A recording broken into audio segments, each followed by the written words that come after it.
So we are back again at our legal house. So now let's get inside the house. When we get inside the house, we find that in those levels that we've spoken about, there seems to be about 3 rooms in each level. Let's just zoom in on what? On the operational level. So the operational level, as I said, we are focusing on the professional qualification. The professional qualification starts at operational. And the assumption that I've got here, and which is something that I want you to consider in case you are looking at this as an option, is that you need to have the paper first. You need to have some kind of undergraduate qualification. And the nice thing is that you don't need to have gone to, say, an accredited university and so on.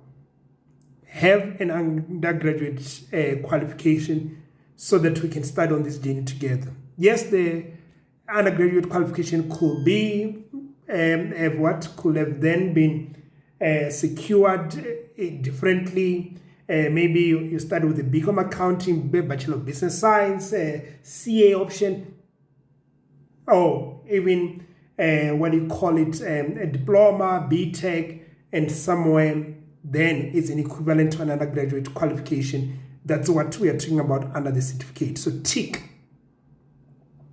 Then now we get into the house. We start at operational. When we look at operational, we see that there are some interesting words. Let me just zoom into them. There is what they call the enterprise pillar. Oh, so this house is really structured on pillars. In other words, it stands on different pillars. And remember the bigger picture. This CGMA, ACMA has got technical skills, people skills, leadership skills, digital skills, as well as what other skills am I forgetting?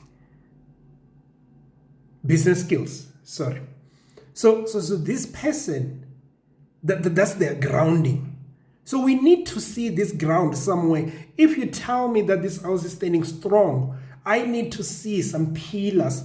I need to see some strong foundation and so on. So then this house right here is built and supported by 3 pillars. The enterprise pillar, the performance pillar, and the finance pillar. So the way they are, in terms of how you think about them from enterprise, then performance, and lastly, finance. So when I talk about, or when they rather talk about enterprise pillar, this is where the organization gets its identity. We talk about things like business model, formulating strategies, and managing people. So this, think about it as the business, the enterprise. It exists first. So the enterprise. So now once you have all the strategies, I said earlier that they need to be monitored. We then introduce the performance pillar, which exposes us to say that a strategy could be good, but what could make it from not being successful? It's what we traditionally refer to as what? As risks. So risks are there or exist, or the way we think about them are the things that will prevent us from achieving our goals and our strategies. So that's why it's important to have some kind of a performance function so that we can monitor the strategies using techniques that we know or we should know very well from management accounting. Techniques like standard costing, techniques like decision making. So they help us to really firm up on our strategies. Because essentially, if you think about it, I could say that let's now invest in a new campus. But it might be a good idea. We could come and debate it throughout days, nights, weeks, months, and we can agree. But someone in the room needs to say to us that this thing will either generate value or will destroy value for the shareholders. And that's what performance is all about. It's like it brings reality to strategy.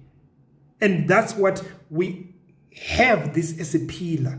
Because if we only have enterprise pillar, we'll just have even strategies that don't make sense. And that really look good on paper, but financially they are very costly to implement, costly in terms of their value to the organization. So the performance pillar is not only about what? It's not only about identifying risk, but it's really bringing some reality into the strategies developed.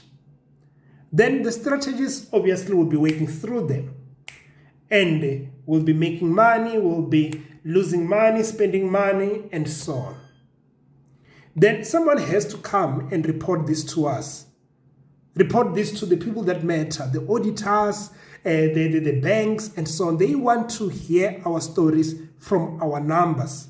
So there is some level of financial reporting obligation that we need to meet. And it has to be done in the context of how the world works. So you will get to learn the likes of IFRS, the International Financial Reporting Standard. You will then also get to do what? You will then get to understand how to make financial decisions that are relevant for the strategies that have been approved. So think about it like this. Think about it as this: if there's a person in strategy, this person or in enterprise pillar, anyone in that room will come and say, this is the opportunity, let's pursue this opportunity. Then they send it to the next pillar, the finance pillar. The finance pillar evaluates it and says, yeah, I've looked also at the outlook and I've now ran the numbers. This thing, it's good. Let's go for it. But those two are not going to do anything without the third pillar, which now says, let's get the money. Should we fund this using debt? Should then we fund this using equity? And if we're going to get the money, someone needs to know whether the money is doing what it is meant to do. So there needs to be some reporting. So that will then be the third guy. But what we are now saying is that all those things that I've mentioned, it's not actually three guys, it's you.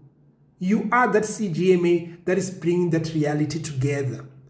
So you are able to see the development of the formulation of strategy, their evaluation, risks assessment, their monitoring, evaluation, as well as their funding. So that is how then the three pillars interact together. And again, as I was doing before, let's just read how they think about it. So they said that the enterprise pillar focuses on the role of finance function and how it interacts with the organization using data and technology. It looks at business models and the management of people and projects to achieve organizational goals. Then lastly, it deals with the formulation and effective implementation of strategy. Then the performance pillar uses the tools and techniques of management accounting and risk management to ensure that the strategy is realistic and to monitor its implementation. And lastly, the finance pillar focuses on the financial accounting and reporting obligation of the organization. Then it says it looks at formulating a finance strategy and doing what? Which is linked to the formulation of organizational strategy in the enterprise pillar and assessing risks in the performance pillar. So this is you. This is you who will then possess this qualification. So that is how the qualification is structured. You've got the levels, and you've got the pillars inside the house. So at the end of the day, all of those come together to define what is a CGMA and an CMA. So you know now where you are heading. You know now the kind of skills, competencies, and mindsets you're going to have after you've qualified. But before we go there, let's talk about it's like a pole next to the house. Let's understand what is its role before we come back and talk about the individual subjects.